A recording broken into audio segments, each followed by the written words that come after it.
Good morning बच्चों। आज मैं ज्योमेट्री का 33 लेक्चर लेकर के आया हूं और ये क्वाड्रिलेटरल एंड पैराग्राम का थर्ड पार्ट है। पिछले क्लास में हमने क्वेश्चन नंबर 4 को सॉल्व किया था, क्वेश्चन नंबर 4, 5 और 6 को सॉल्व किया था। आज हम लोग क्वेश्चन नंबर 7 लेकर के आ रहे हैं। ज़रा 7 देख लीजिए बच्चों। क्वेश्चन क्या है? क्वेश्चन हमारा है, if O is any point, if O is any point, O is any point within a quadrilateral, within a quadrilateral,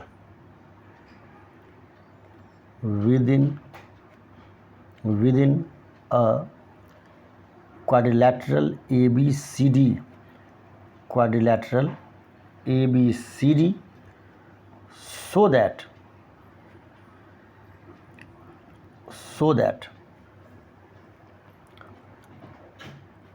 OA plus OB plus OC plus OD greater than AC plus BD। यही हमारा question है।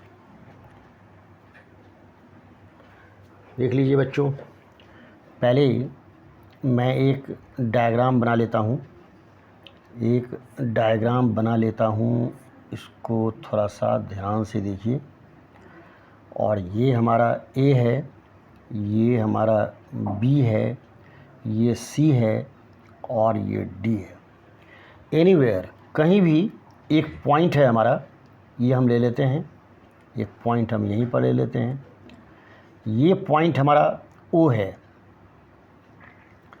तो ऐसा करते हैं, इस point को O यहाँ ले लेते हैं।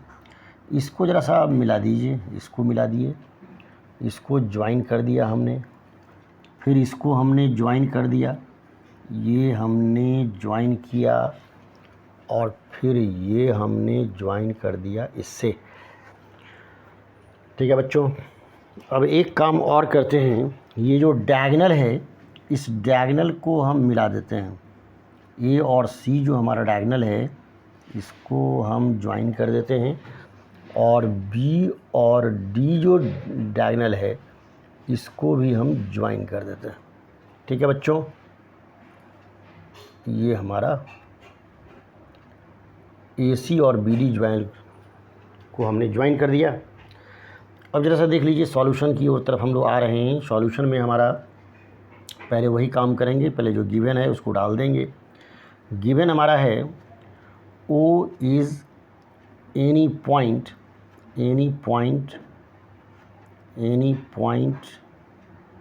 inside quadrilateral ABCD के अंदर में एक पॉइंट है। तो प्रूफ क्या करना है सो देख लीजिए। टू प्रूफ हमारा क्या है कि OA plus OB plus OC plus OD ये ग्रेटर देन है AC प्लस BD से ग्रेटर है। अब आ जाइए प्रूफ क्या है? प्रूफ हमारा क्या है कि in triangle AOC OA plus OC जो हमारा होगा वो ग्रेटर देन AC होगा।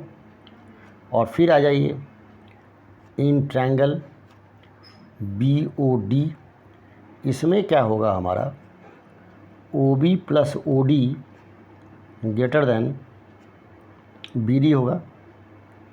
ऐसा इसीलिए होता है, किसी भी ट्रायंगल का दो साइड का जो सम होता है थर्ड साइड से ग्रेटर होता है। उस आधार पर हमारा ये हो गया।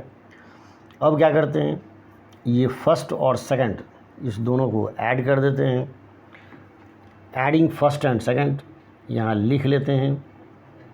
एडिंग फर्स्ट एंड सेकंड को जब ऐड करेंगे तो क्या होगा कि OA plus OC plus O B plus O D, ये greater than A C plus B D, A C plus B D. तो अब इसको जैसा O A plus O B plus O C plus O D, इसको हम लिख लेते हैं, ये greater than A C plus B D हो जाएगा। ठीक है बच्चों, हमको लगता है कि यही शायद प्रूव भी करना था। ठीक है, अब हम लोग आगे बढ़ रहे हैं कि काइंड्स ऑफ क्वाड्रिलेटरल की तरफ हम लोग बढ़ रहे हैं। काइंड्स ऑफ क्वाड्रिलेटरल, क्वाड्रिलेटरल कितने तरह के होते हैं वो हम लोग आप देखेंगे, थोड़ी सी थ्योरी देखेंगे।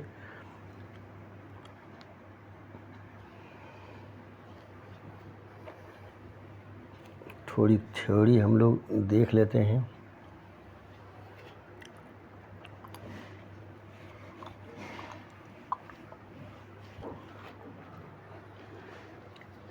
काइंड्स ऑफ क्वाड्रिलेटरल में देख लीजिए, kinds of quadrilateral, kinds of quadrilateral, इसमें ज़रा सा देख लीजिए। इसमें हमारा फर्स्ट होगा पैरेललोग्राम, फर्स्ट हमारा होगा पैरेललोग्राम होगा। अब जरा देखिए इसको हम कैसे डिफाइन करते हैं। A quadrilateral in which A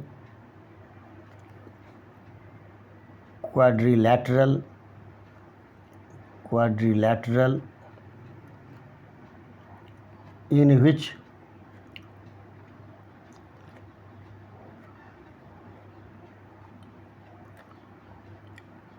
opposite sides are parallel and equal, parallel and equal, parallel and equal. तो पैरेलल और इक्वल जो होगा वो हमारा पैरेललोग्राम हो जाएगा। यहाँ लिख देते हैं, is called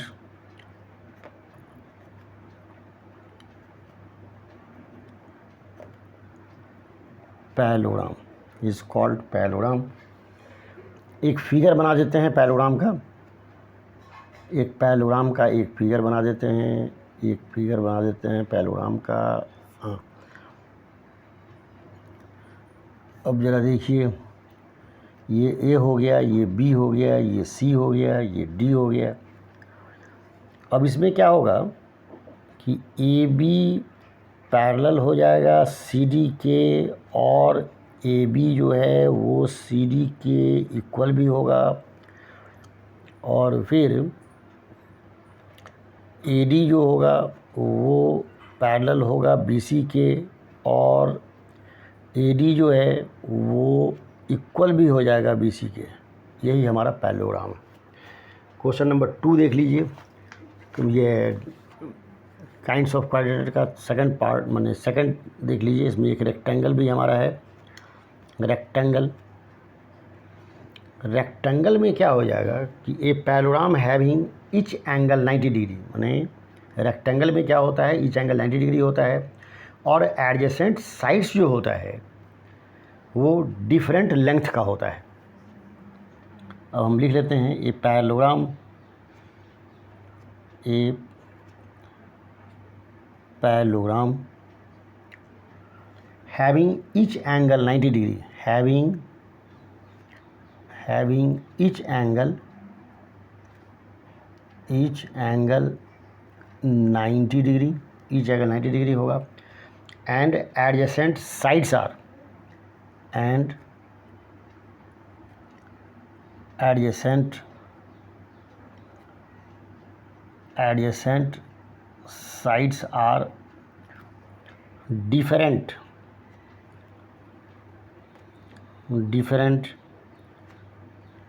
in length, different in length is called rectangle, is called rectangle. ठीक है बच्चों, अब एक रेक्टेंगल का हम लोग फिगर बना देते हैं। रेक्टेंगल का एक फिगर बना देते हैं। रेक्टेंगल में ईच एंगल क्या होता है, ईच एंगल 90 डिग्री होता है। ए हो गया, बी हो गया, सी हो गया, डी हो गया। Angle A equals to angle B equals to angle C equals to angle D equals to 90 degree होगा। और उसके बाद तो चूँकि पैरेललोग्राम है तो ए बी और सी डी इक्वल होगा, सी डी ए डी और बी सी इक्वल होगा, ए बी सी डी के पैरेलल भी हो जाएगा, ए डी बी सी के पैरेलल भी हो जाएगा।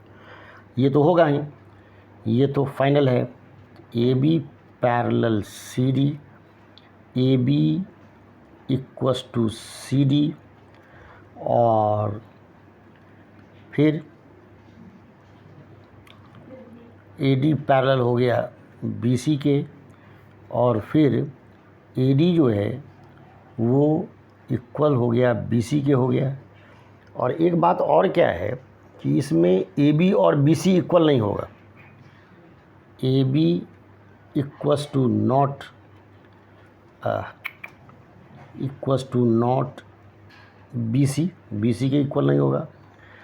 और फिर सी डी जो होगा सो वह भी जो है वह ए डी के इक्वल नहीं होगा। ये एक कंडीशन एक तो एडिशनल इसमें हो जाता है। ठीक है बच्चों, ठीक है, इसको मैं हटा रहा हूँ। अब हम लोग देख रहे हैं काइंड्स ऑफ क्वाड्रिलेटरल का एक स्क्वायर देख रहे हैं हम। ऐसे ही सभी चीज़ों से आप लोग ऑलरेडी परिचित होंगे, लेकिन फिर भी इसको आप लोग जान लीजिए। अब ज़रा से देखिए कि स्क्वायर क्या है। स्क्वायर में क्या होता है कि ऑल साइड्स इक्वल होता है। देख लीजिए, स्क्वायर है a parallelogram having all four sides equal. A parallelogram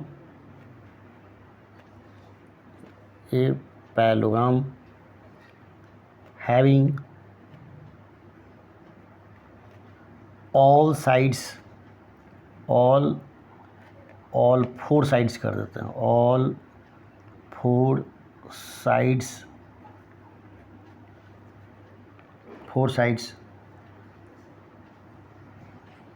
and each angles, क्या इसको पहले लिख लीजिए, all four sides equal and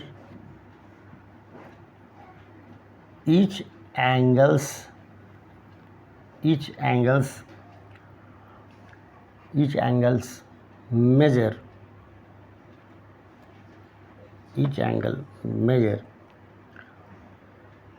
each angle measures 90 degree is called square. Square का जो ऑल फोर साइड्स होता है वो इक्वल होता है और ईच एंगल 90 डिग्री होता है, वो हमारा स्क्वायर हो जाता है। ठीक है बच्चों, अब हम लोग देख रहे हैं इसमें क्या होता है कि सारा साइड इक्वल होगा।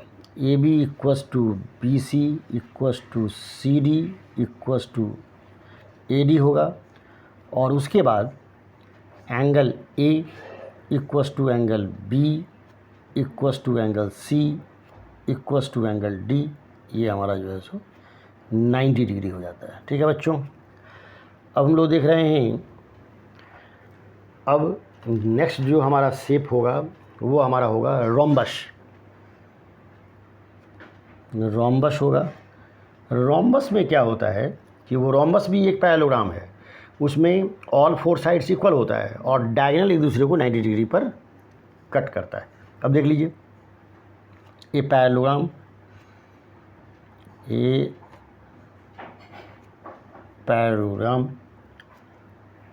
Parallelogram having all four sides equal, having all four sides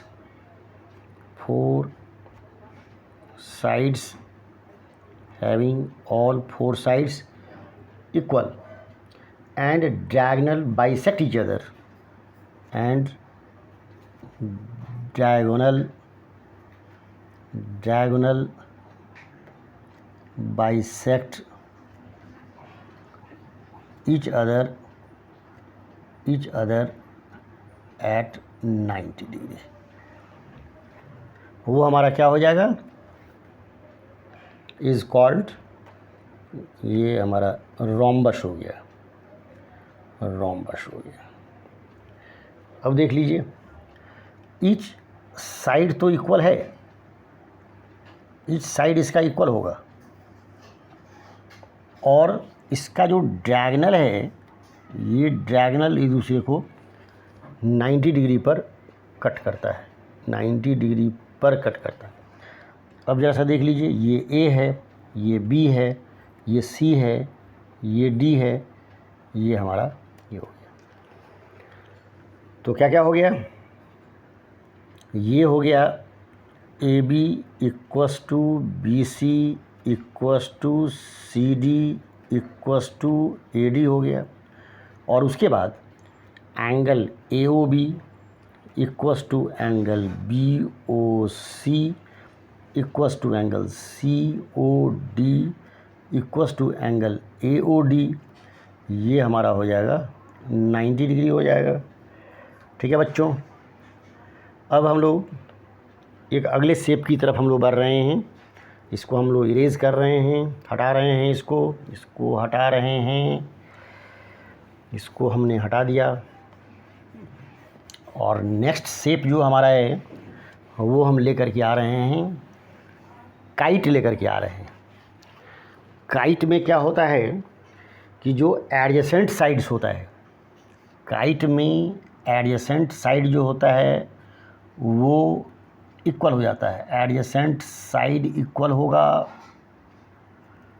ये काइट में एडजेसेंट साइड इक्वल होगा, ये देख लीजिए, ये हमारा शेप है, काइट का शेप है।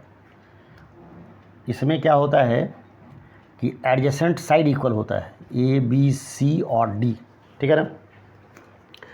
अब इसको कैसे डिफाइन करेंगे, सो देख लीजिए, ये 5 हमारा क्या है, काइट है। ये जो मैंने बनाया, काइट बनाया, एक क्वाड्रिलेटरल इन विच, एक क्वाड्रिलेटरल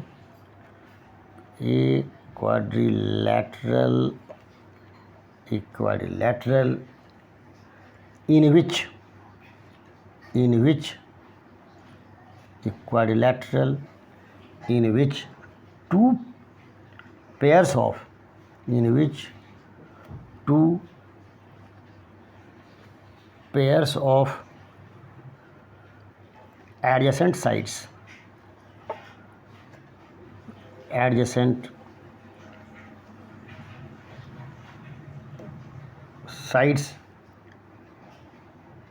are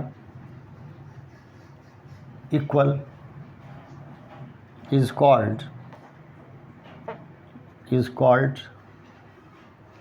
काइट।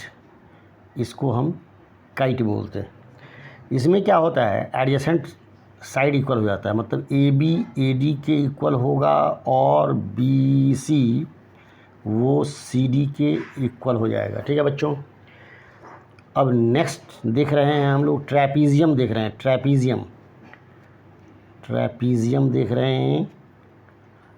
ट्रैपीजियम किसका जो शेप हमारा होता है, तो इस तरह का शेप होता है ट्रैपीजियम का, ये शेप है, ये शेप हमारा ट्रैपीजियम का है, ये हमारा शेप ट्रैपीजियम का है।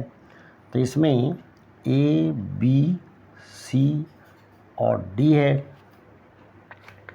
अब इस ट्रैपीजियम में देख लीजिए कि एक क्वाड्रिलेटरल हैविंग, एक quadrilateral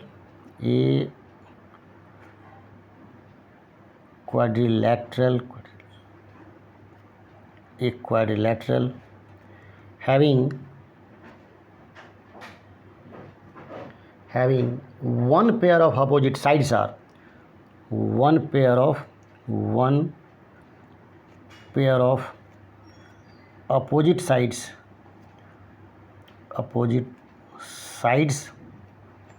opposite sides are parallel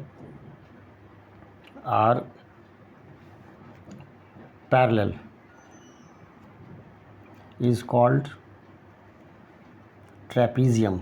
उसको हम ट्रेपीजियम बोलते हैं। ये हमारा ट्रेपीजियम है। अब इसमें देख लीजिए कि ए बी जो है वो पैरेलल है सी डी के, बस यही हमारा है कंडीशन। और एक होता है आइसोसेलेस ट्रेपीजियम, उसमें देख लीजिए कि आइसोसेलेस ट्रेपीजियम में क्या होता है। तो आइसोसेलेस ट्रेपीजियम में क्या होता है कि ये और ये साइड जो होता है, जो नॉन पैरेलल साइड्स है, वो हमारा इक्वल हो जाता है। अब एक फिगर यहाँ बना रहे हैं, ये फिगर बना दिए, एक फिगर बना दिए, और इसमें हमारा ये साइड और ये साइड, मतलब ये बी सी और डी है, तो क्या हो जाएगा कि ये और ये साइड इक्वल हो जाते हैं। दोनों ट्रेपीजियम ही है, लेकिन जब केवल ये one pair of opposite side जो हो गया, माने A B parallel C D के, इसमें भी A B parallel C D का होगा, ये तो होगा ही। और ऐसे ये दोनों साइड इक्वल नहीं होता है, लेकिन आइसोसेलेस ट्रेपीजियम में ए डी और बी सी इक्वल हो जाता है। चलिए उसको डिफाइन कर लेते हैं हम लोग। ये हमारा है आइसोसेलेस ट्रेपीजियम। Isosceles trapezium. अब इसको हम डिफाइन कैसे करेंगे, इसको देख लीजिए। ट्रेपीजियम हैविंग, ये ट्रेपीजियम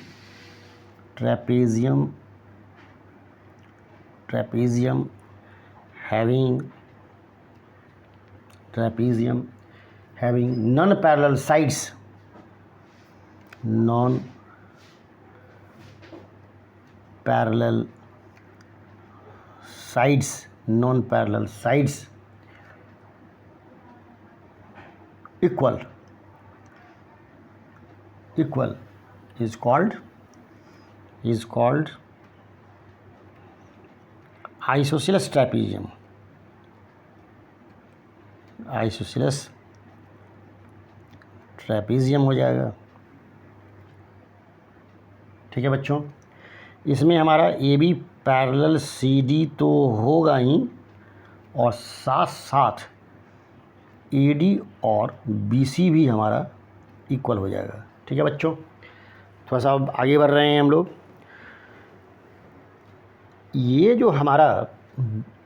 जो पार्ट अभी हमारा चल रहा है, ये क्वाड्रिलैटरल और पैरेललोग्राम का पार्ट चल रहा है। तो इस क्वाड्रिलैटरल और पैरेललोग्राम के पार्ट में कुछ थ्योरम जो है हमारा वह पैरेललोग्राम का होगा, इसीलिए पैरेललोग्राम की प्रॉपर्टी को थोड़ा सा खूब अच्छी तरह से जान लेना ज़रूरी है। और अभी आज के लेक्चर में मैंने पैरेललोग्राम का डिफिनेशन मैंने पहले दिया था, लेकिन कुछ और उसी प्रॉपर्टी को बारे में थोड़ा सा जान लेते हैं, ताकि जो कुछ थ्योरम सब जो हम लोग सॉल्व करेंगे पैरेललोग्राम का, तो वो हमारा कंसेप्ट क्लियर हो जाएगा बच्चों। ठीक है, चलिए तो हम लोग थोड़ा सा देख लेते हैं कि पैरेललोग्राम की प्रॉपर्टी थोड़ा सा हम लोग देख लेते हैं। प्रॉपर्टीज ऑफ पैरेललोग्राम देख लीजिए। अब प्रॉपर्टीज ऑफ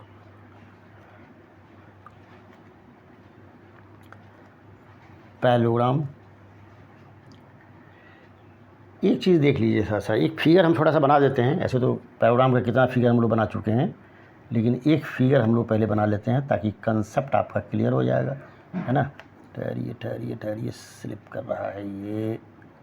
चलिए ये हमारा है, ये है, ये हमने मिला दिया। चलिए ए हो गया, बी हो गया, सी हो गया, डी हो गया, ये हो गया। और ए सी और बी डी जो हमारा होगा वो डायगोनल हो जाएगा। ए सी और बी डी जो होगा वो हमारा डायगोनल हो जाएगा। चलिए इसको भी हम लोग मिला देते हैं, इसको हम लोग मिला देते हैं। ये ऊपर बाइसेक्ट कर रहा है। अब दो चार बातों को हमेशा ध्यान रखने की ज़रूरत है जब भी थ्योरम हम लोग प्रूव करेंगे। अब देखिए, तो पहली बात आप देख लीजिए, opposite sides are equal. Opposite sides are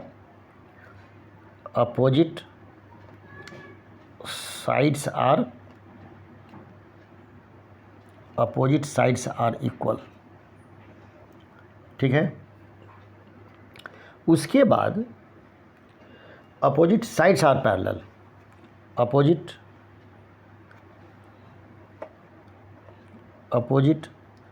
sides are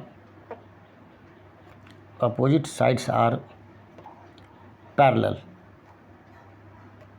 opposite sides are parallel. ठीक है, ये 3 देख लीजिए। Opposite angles are equal, opposite angles are equal, opposite angles are equal. 4 देख लीजिए। 4 क्या है? Diagonals of a parallelogram bisect each other, diagonals of a parallelogram bisect each other, bisect each other, bisect each other. ये 5 हो गया। A diagonal of a parallelogram divides it into 2 congruent triangles. A diagonals of a parallelogram divides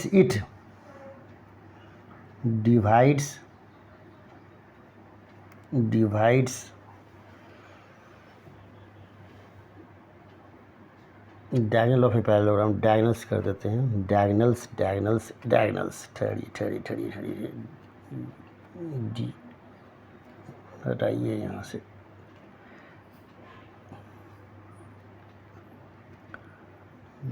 diagonals of a parallelogram divide it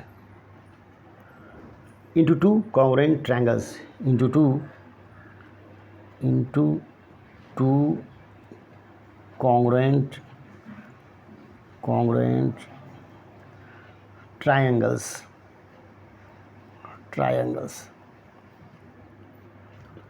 or sum of two consecutive angles, sum of two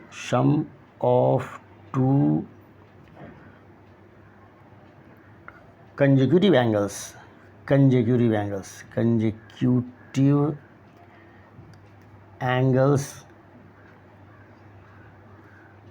are supplementary।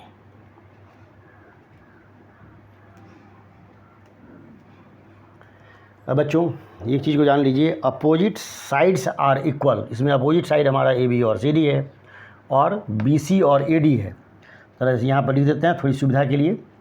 ये ए B equals to है सी D के, और A D जो है वो equal हो जाएगा B C के। ठीक है, अपोजिट साइड्स आर पैरेलल, तो क्या हो जाएगा, ए बी पैरेलल हो जाएगा सी डी के, और उसके बाद ए डी जो है वो पैरेलल हो जाएगा आपको बी सी के। ठीक है बच्चों, चलिए उसके बाद है अपोजिट एंगल्स आर इक्वल। इसमें angle A equals to angle C हो जाएगा, और फिर एंगल बी इक्वस टू हो जाएगा एंगल डी के इक्वल हो जाएगा। फिर देख लीजिए diagonals of parallelogram bisect each other. तो बाइसेक्ट का मतलब ये हो गया कि डायगोनल्स जो है एक दूसरे को बाइसेक्ट कर रहा है, मतलब ओ ए जो होगा वो ओ सी के इक्वल हो जाएगा, और उसके बाद ओ बी जो हो जाएगा वो ओ डी के इक्वल हो जाएगा। चलिए फिर देख लीजिए diagonals of a parallelogram divide it into 2 congruent triangles. तो क्या हो जाएगा, जैसे कि ए सी है तो इसको 2 कॉन्ग्रुएंट ट्रायंगल में डिवाइड करेगा। इसका मतलब ये हो गया कि triangle A B C congruent हो गया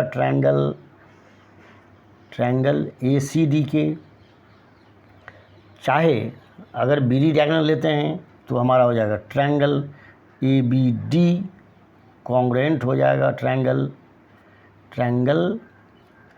ABD लेते हैं तो हमारा क्या हो जाएगा, DCA ट्रायंगल DCA, ये DCB ये हमारा कॉन्करेंट हो गया। तो अगर डायगोनल AC लेते हैं तो ABC और ACD ये हो जाएगा। फिर ये ट्रायंगल अगर ABD लेते हैं, या अगर ये डायगोनल BD लेते हैं तो ABD और DCB ये हमारा कॉन्ग्रुएंट हो जाएगा। और फिर कहता है sum of two consecutive angles are supplementary. इसका मतलब ये हो गया कि angle A plus angle B ये 180 डिग्री होगा, angle B plus angle C वह भी हमारा 180 डिग्री होगा, एंगल C और एंगल D वह भी हमारा 180 डिग्री होगा, और उसके बाद एंगल D और प्लस एंगल A यह भी हमारा 180 डिग्री हो जाएगा बच्चों। यही है। तो इस प्रॉपर्टी को हमेशा याद रखना है, क्योंकि अब जो हम लोग पैराग्राम का जो थ्योरम प्रूफ करेंगे तो इसमें सारी प्रॉपर्टी का यूज होगा, इसलिए एक एक चीज़ को आप लोग थोड़ा ध्यान देंगे। ठीक है बच्चों, आप लोगों को बार बार बच्चों कहते हैं कि जो भी लेक्चर है उसको फ्रॉम बिगिनिंग टू लास्ट तक देखिए, ताकि इस बात समझ में आएगी। ठीक है, आज का लेक्चर हमारा यहीं समाप्त हो रहा है। लॉट ऑफ थैंक्स बच्चों।